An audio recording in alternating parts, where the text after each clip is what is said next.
Hello, Underdog Leadership Podcast listeners. Jenny Mitchell here. And in a minute, you'll meet my special guest for today's episode. If you are listening, you'll know that season 3 is all about the incredible women authors that are part of the collaborative book project. And if you're hopping in the middle of this season, I really encourage you to go back and listen to episode 1 to find out sort of the framework for this whole season, what we were up to, how we made this book, how we breathed life into this book, and what we're learning and what we're reaping out of the benefits of this experience of being part of the book. So there were 12 women. Each of the episodes shares their stories. And today I have the real pleasure of introducing you all to Heather Nelson, who I am proud to call a co-conspirator, a friend, a colleague, a challenger, and also a cheerleader for Chavender. So welcome, Heather. Well, thanks for having me here today, Jenny. It's super exciting. I know. So I remember when you first came into this project, and by the way, bios are in the follow-up show notes, all that thing. You can hear more about Heather and her company, BridgeRaise. But I just want to dive in, Heather. I remember when I reached out to you to be part of this project, and in typical Heather style, she had lots of questions.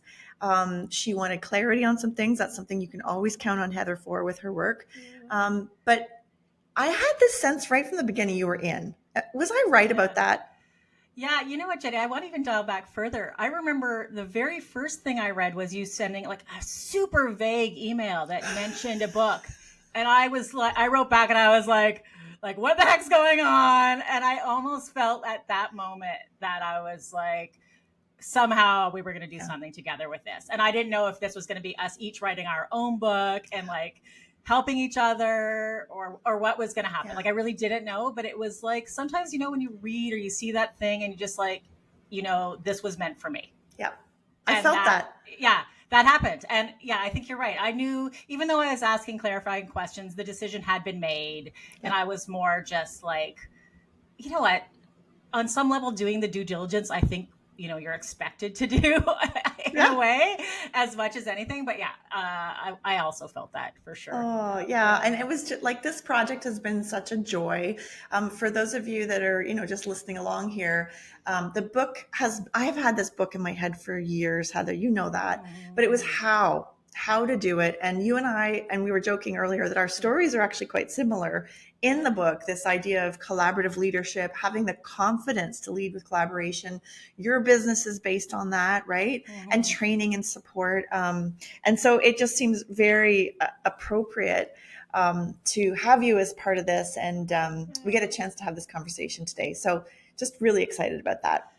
Yeah, I love that you bring that up because I did listen to like episode 1 where you're talking about, how you got energy behind it. And I mean, I get energy from community as well. And so, I think that similarly, like this idea of writing a book that had been hanging around me for quite a while, all of a sudden had like, jet fuel because of the 12 women and you and the energy and the community around it. So yeah. All right. So let's throw some jet fuel on this podcast. What did you think your story was about, and what did it actually end up being about? Yeah, I think it's interesting because where it started for me was this concept of my leadership story and, like recognizing pretty quickly that was like way too big. Right? Okay. Like my leadership story, like all the things that I think of myself as a leader, there are a lot of different elements of my leadership that, there's different qualities. And so at the beginning, I was like trying to figure out all the things that I wanted to say and all the things. And I wanted everyone to get to know me and like feel like the warmth, but also the learnings and all this stuff. And at some point it was like, okay, Heather, like dial this baby back, you need to, focus more. Simplify almost, or what's most important? Yes. And I think in a funny way, then I got more narrow and said, okay, here's the very specific leadership lesson that I'd like to prioritize. And then as it worked its way through, it kind of circled back to, yeah, there's quite a few elements of my leadership that come through in the story, even though I did pick a focus. Yeah. And, I think it would be inaccurate to say that my story is my leadership story as a whole. It is an aspect of my leadership, absolutely. Yeah. And it is a moment in time from which I learned some very powerful lessons that have stood the test of time, and those are really, really great things to share with others, and I'm happy to be sharing those with others. But yeah, it took a while to sort of get my head around, like, what am I really doing here? Yeah. And it can't be everything. It can't be everything. Yeah. This could relate to all of our clients, right? Yeah. Me as an executive coach and yourself as a corporate sponsorship expert, we want every corporation is our lead and our prospect. And then we kind of tighten up. A couple of the women have spoken about this opportunity to go deeper. I heard this quote this morning, I'm going to botch it, that says, like, growth, there can be, when you look outwards you grow, but when you look inwards you deepen. And I think for everybody that was part of this experience, and yourself having really committed to writing drafts, which I really respect, you did the work, Heather. That's very typical of you. That's probably why we're such good colleagues for each other. But that opportunity to deepen and clarify seems to have been one of the most powerful pieces of this process. Would you say for you as well? Yeah, absolutely. I mean, I think that one of the kind of dualities of this process was how important it was to both acknowledge that there was, like, learning and reflection and personal growth, and yet the main goal and purpose of the end product is about somebody else. Yeah. And so, there was moments where you had to be a little selfish, I think, over the period of the last few months, and say, okay, I need space right now to process or to feel or to think through this for myself. But in the end, like, and this is where the multiple drafts came in, I think, once I had done that work, then it was, okay, this is not about me.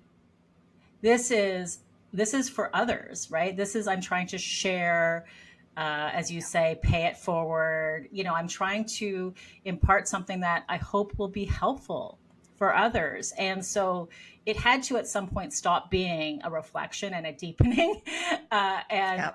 There is a moment for sure in the process where I sort of said, okay, Heather, like, enough processing, enough feeling the feels of whatever, the things you did right, the things you did wrong, all the stuff, like the fear of what other people are going to think, all that stuff, and just really think this is about sharing and, giving it to others and allowing them to take what they want and leave what they don't, and move on from there, right?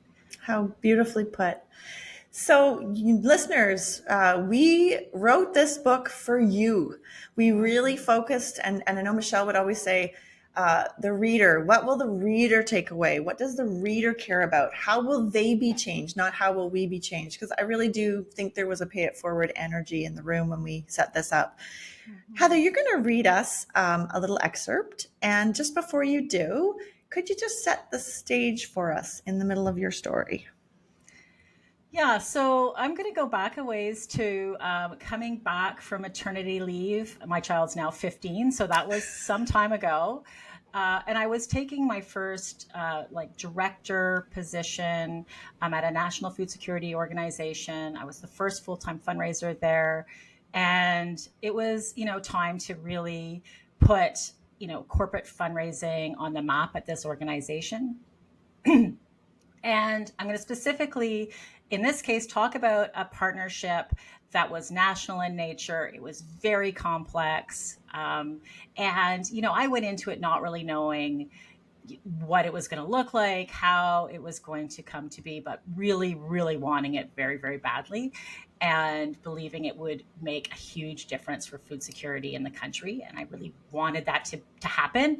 And, the learnings around how to lead that in a way that included others and listened and learned along the way. And so I guess that's the story I'm sharing today. Love it. It reads like a mystery novel, by the way, or I was gonna say murder mystery, but I don't want to ever associate murder with fundraising. But it's very exciting. So go ahead, Heather. Okay. I was in a new role as the head of fundraising for a national food security organization. I had just returned from maternity leave and was wondering if I'd lost all the skills it took to make anything happen other than a stealth diaper change. And here I was walking into a huge company with deep pockets trying to secure a big donation. Maybe I was meant to stay home just a little bit longer. Did I want this too badly? This could be the corporate donation that set me up for success. I was told visualization was supposed to help in these situations. So, sitting in my car, I started picturing the person I was going to meet. Definitely a power broker in the company, a tall, suit wearing, blunt negotiator. I bet he'd be abrupt and determined to get more than he gave. Wasn't this how it worked with companies and charities? At this stage in my career, corporate partnerships between charities and companies were so new to me. I had led one super successful one at a previous job. I had a business degree and I had read all the books. None of that was going to help me today.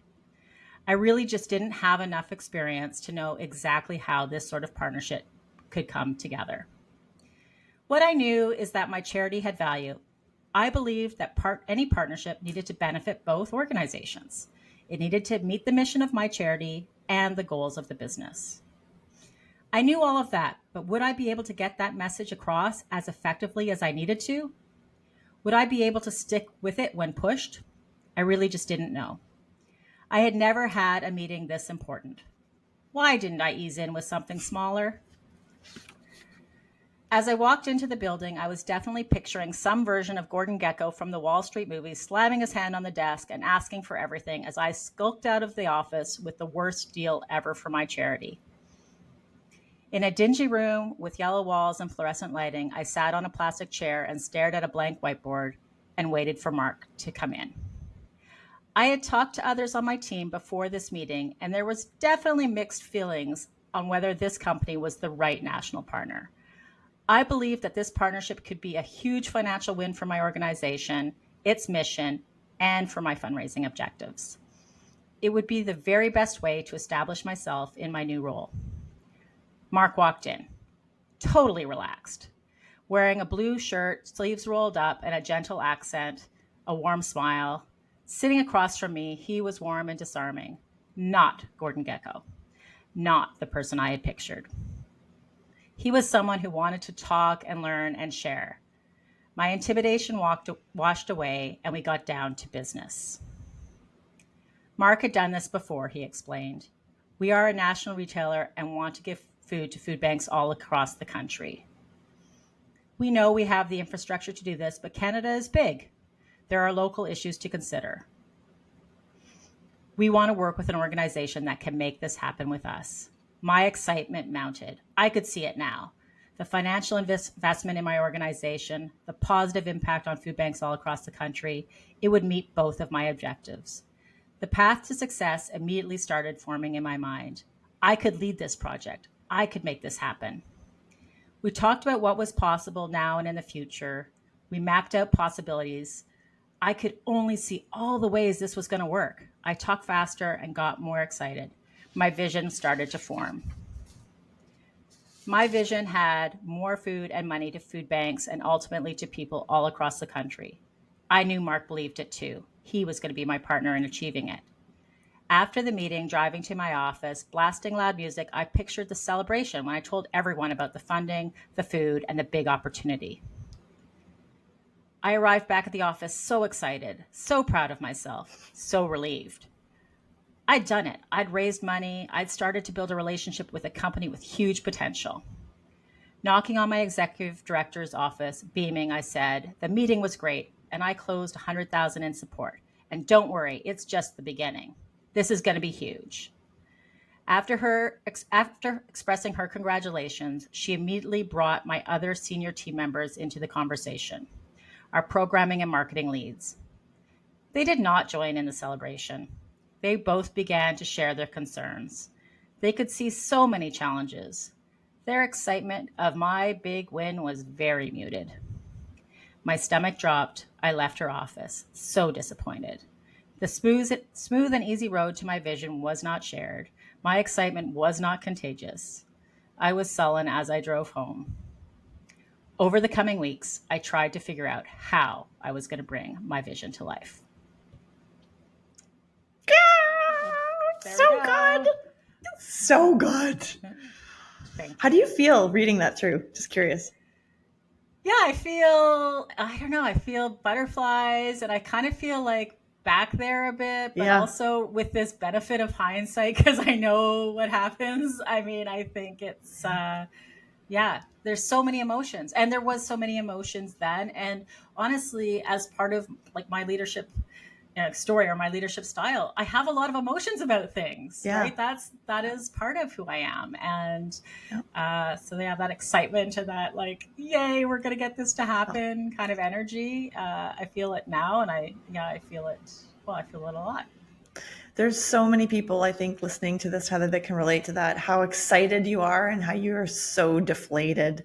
And, I think part of age and gray hairs is, having been around the block a couple times and kind of being a bit more, I don't know if the word tempered is the right word, but, that determination that you had, that's what this story is all about. I know we've been talking about titles for yours. We have visionary, and determination is a big part of it. And the story, it really, that's the setting of the stage, but the rest of it is how you made it happen. And I can imagine you took that energy and infused it into your business too, Heather, right? Like nobody says, here you go, start a business, open a door and you'll have tons of clients. It's I wouldn't say it's trial and error, having lived it myself, but it is definitely stops and starts. That determination served you well, didn't it?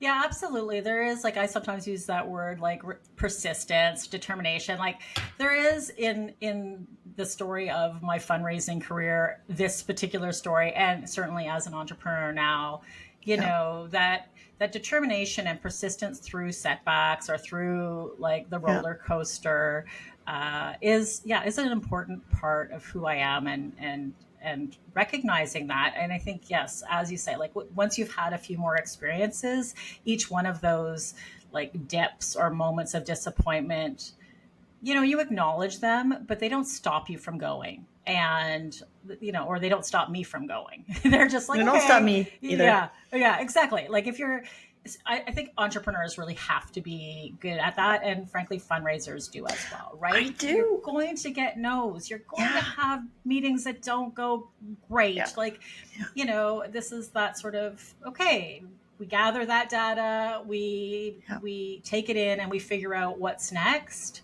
instead of like, okay, that was such a big failure, I can't I'm move crushed. forward. Yeah. Yeah. Yeah. So Yeah. And it's the experience. It's not you, right? Like that fine line, when you work with kids and you say they did a bad thing, they're not a bad person, that line. Lately, one of the words I've been using, and this might be helpful to our listeners as you're listening and thinking about how you can incorporate some of these ideas into your life, is, are you all in? This expression of all in, because I think there's a lot of people walking around thinking they're all in, Heather, when they're really not. So right. I think, like, from my experience as a fund development person, that campaign, when it finally comes around, you have a big goal, da da da da da, all the stars align, you're given permission to give up on all your administration work, and your whole goal is to go get money. You're all in. Now you have to decide what level of all in is for you. And I think what entrepreneurs do so well is they have to be all in. Their livelihood, their children, everything depends on it. And I don't mean in like a really unhealthy, like drive yourself to the bone, but like that questioning of every morning, am I doing the things that are moving the purpose of the business forward? Am I holding myself accountable? And that all in is what I hear in your story for sure. Yeah, absolutely. I think, that combination of like picturing it, like seeing it, knowing it's there, and then saying, I'm going to get there, right? I am going to get there. And inevitably, there are going to be some things that I Yeah. do wrong, or don't do as well as I would have liked, and things that, get in the way and whatever. And that is just stuff. Yep. That is going to be along the way until until the thing happens. And yeah, there is all in, or I also just, that's that where, that grit or resilience kind Yeah, of stuff comes up where you're just like, yeah, that's a thing. And I think, you know, yeah, offering this idea that you're allowed to like feel like I'm not diminishing like the feelings of I was a I owned and felt disappointed and sad and all those things when everyone wasn't excited right away. And like I offer to people, yes, that is going to happen. And yes, feel those feelings, and don't feel bad for totally. it, whatever. That's part of it. And then you like brush yourself off and you get back to it. It's And totally it. that's it. Yeah. I love that. Yeah. And at that same moment, sometimes I'll come into organizations and we have team optimist and team pessimist, right? And they kind of play this game. I always remind people we need both, right? Yes. And I just want to be clear, I am not a toxic positivity person. I'm not a person who's positive all the time just to be positive. I believe almost anything's possible, but I actually listen very carefully to the objections because I actually usually find the solutions to bringing them around, Heather, is what they say in those first objections. What are the like obviously the programming people are like, oh my God, I don't want that money. That means I have to do 10 times more work. That's How am I going to right. manage that? Right. You start to listen to the objections for what they really mean. Yeah, yeah, absolutely. And that's where, sort of this evolution of like what I think is going to happen to like what all of us together can figure out is going to happen is such an important lesson to learn, right? Yeah. That, this persistence and determination does not have to be a solo activity. Thank You you. can have that and also believe in community and others and listen and all of those things. And I think that, spoiler, that's part of the lesson, is that to go from a person who's just like, I'm going to get this to happen, to someone who's like, we're going to get this to happen, and like how Mm. to listen better. And definitely, over the intervening years between then and now, those are some of the skills that I've really worked on, right? And Yeah. some of them come more naturally than others. Like I think naturally persistence and determination are probably more natural Yeah. than some of the listening pieces, but love that, like I've always loved the energy of community and of team and of that piece. So, bringing all these things Yeah. together is part of, yeah, what I'm encouraging others to do too. I know that one of the things that a lot of us in the 12 women had a common ground around was this sort of mentorship Yep. community, like piece. And, when you think leadership, some people really think about, you know, it's about me, like my leadership style. Sure. And I Sure. think that's one of the shifts of my story and of the process for me, was this became less about like individual characteristics and more about like the community and the mentorship and the Sure. building and stuff like that. So All that. mhm. Asterisks, asterisks, Yeah, yeah, asterisks. exactly. So, was there a moment in the process where something clicked for you, or like you were in my trio? So, for those of you listening, Mhm. we were in the trio. Maybe not. I won't project that. Was there a moment where something clicked? Yeah, yeah. I was thinking about this, knowing that we were going to talk about this. And I think one of the things I really thought was there was a moment where I thought I was done the story. And I sent it in with a very early draft. And uh, Michelle came back and was like, there's some really good stuff here, Heather, but and for me, that conversation was that real turning point. And I, sort of mentioned this in our earlier, before I read the excerpt part. That was the moment, I think, where I shifted from reflection and all the things I wanted to include to really being much more clear on what the story was that I wanted to tell, or the leadership lesson I wanted to share. And so my first draft has had major sections that are no longer a part of it. And it is not that those sections didn't have leadership lessons that might be useful.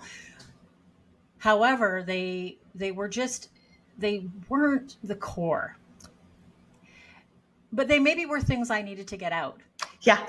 And so that's where that sort of was this a reflection, or was this about me, or was this about the Yeah. chapter piece? I think that was the moment where it was a more clear shift for me, where I had these things I thought were going to be included. I talked about them on the weekend.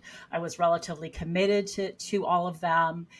Then I submitted the story that included all of them. And then it came back and it was like, yeah, you know what? This whole section doesn't really fit the lesson you're trying to create. Like, why do you have this here, Heather? And I was Yeah. like, yeah, I guess that was something I needed to heal. I needed to get out there. But it's not really important to the story. And so then the shift came towards, okay, now Heather's emotional baggage can go away, and let's focus on The reader. the reader and the takeaways and the nuggets, and making sure this really does that job. And so, yeah, for me, that was a big moment. And, I guess, like, I wished that the distance between then and the final draft was a bit shorter, but it wasn't. And, there's quite a few renditions after that, but the focus was different from that point onwards. Yeah, I think just a comment that one of the unexpected byproducts, I don't think I thought about the book, to be honest, but I didn't think this has come up in every interview too, Heather, this sort of, I don't know whether healing is the right word, or like you said, getting things out and getting clarity on that narrative story. We are now seeing research that taking this kind of time as a leader to define your style, to define what matters, in our case, to put it into a 3,000 word chapter for all to see and for all eternity, right? Like I definitely think about how my kids at my age, 50, will get to read this chapter and have some really interesting context about their mom. That is such a great anchor for any leader looking to express themselves or help themselves be known to their teams. So I must admit, I've been playing with this idea of a leadership story workshop or an origin story or something like that. And maybe some of the women that have done it could be some helpers or administrators. That's kind of a pipe dream that I've just thrown on a podcast. But the learning, because I didn't expect that, is what I'm trying to say. I expected a book, I expected a story, I expected connection, but I didn't expect this kind of, for myself too, this deep clarity and healing. And what it's allowed is to close that door, to say, I did that. I acknowledge it. I celebrate it. I see it for the warts and all. And now I can kind of free myself up to move forward. And I can't wait to see where you go in particular, but all of them. What's next? Thanks to this experience, total byproduct that I didn't plan for. Yeah, no, it's interesting that you say that. And I think one of the funny things is, as I started to write the end, with clarity, I started to see how many more examples I could have used. Like when I started, I honestly thought this was the best example to share. And in retrospect, I'm like, I could have written this same story, at various points along my career, before and after. With different little bits, but it does sort of define a thread, help define a thread that I definitely had not thought of that clearly before. I mean, there are aspects that are in it that, if I was asked to put down characteristics about myself or my leadership style, or other people were asked, these things would have come up. But it's different when you write it down and you spend so much time with it. I think that gives it a different clarity and weight, and helps you find different linkages and connections. And I think, I'm not much of a journaler. So I did wonder to myself, like, is this something that people who journal would feel more akin to or aligned with? So I don't know the answer to that. Yeah. But, that's a great question. And I'm the same, like I'm quote unquote too busy, right? That's been my excuse. I say that. And I've been doing more of it. And I sometimes think executive coaching is verbal journaling, right? And really what a coach does is holds up a mirror and says, this is what I see. And you get to interpret it as the coachee in whichever way you want. But for some, this process was much deeper, I guess. And maybe with that, I'll ask you kind of my final question, which was, we've talked about a lot of things, but what was the biggest takeaway for you on this, Heather? What was the biggest thing from this experience that you're taking away? Yeah, I don't know. I mean, I think that Yes, you do know. I think one of the, things that I'm still in the middle of is it's while we're recording this, it's not actually in the world yet, and I still am sort of really working hard on the focusing on that letting go piece, Yeah. And so the whole journey along and producing and all of those things, the takeaway has been the opportunity to share, to allow people to get to know me in a different way, and at the same time the terrifying nature of sharing and allowing people to get to know you in that way. And the takeaway is that those are still very pronounced in my mind, because we're not done. And so like the takeaways are still not done for me. It's still very, it's still not a concrete thing yet. And it's still only known by a very small group of people. And so there's still a lot of anxiety and excitement and like all that stuff. But in the end, I guess the takeaway I'd like others to take from this is, that early moment, that spark, that excitement that I had when I saw your email and like knew it was for me, pursuing that and just going with it was the right decision, no matter what happens from here.